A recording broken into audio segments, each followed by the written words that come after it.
Bonjour à toutes et tous, donc Marine Sarfati, je suis médecin rhumatologue, responsable de l'enseignement en santé environnementale à la faculté de médecine de Lyon-Est et j'ai développé avec la conférence nationale des doyens de médecine de France une formation numérique sur les enjeux de santé et d'environnement qui va devenir obligatoire pour tous les étudiants en médecine de France à partir de la rentrée prochaine.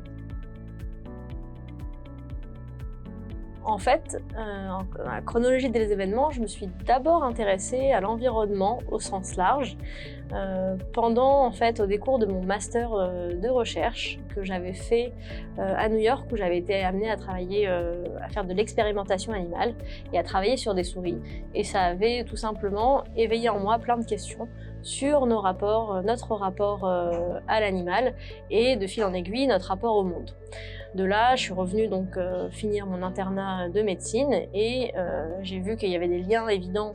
entre la santé et l'environnement. Et donc c'est comme ça que je me suis intéressée au domaine de la santé environnementale. Quand j'ai commencé à m'intéresser au domaine de la santé environnementale, je me suis aperçue qu'en fait il y avait énormément de liens entre la santé humaine et l'environnement au sens large. Que les médecins allaient être confrontés de plus en plus à des pathologies en lien avec l'environnement. Et quand j'ai regardé dans mon propre cursus personnel, je n'avais pas été formée à ça. De là, j'ai essayé de voir si c'était juste un problème personnel de ma fac ou si c'était un problème à l'échelle nationale. Et j'ai rejoint en même temps un think tank qui s'appelle le Shift Project, où j'ai mené une enquête pour savoir quel était l'état des lieux de la formation des étudiants en santé, au sens large, aux enjeux environnementaux. Et à l'issue de cette enquête, on a recensé près de 200 établissements de santé en France.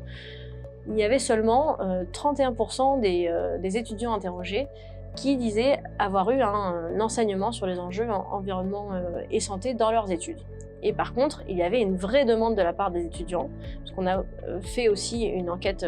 quantitative, on a eu 3300 réponses d'étudiants en santé en France, où pour plus de 80% d'entre eux, il fallait qu'il y ait un enseignement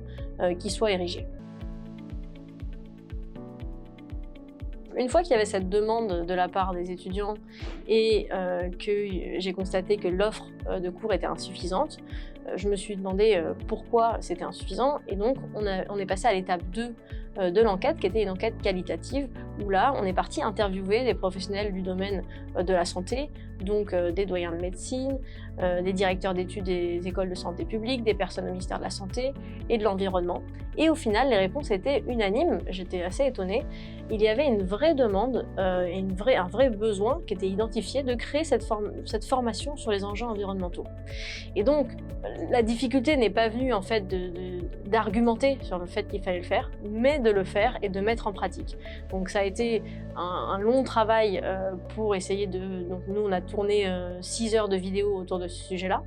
mais finalement de le faire accepter, j'ai trouvé en fait des alliés un peu partout, à toutes les portes où je sonnais, et donc c'était plutôt de le mettre en place et tout le temps que ça a demandé, mais finalement j'ai l'impression que les institutions étaient toutes unanimes sur le fait qu'il fallait le faire.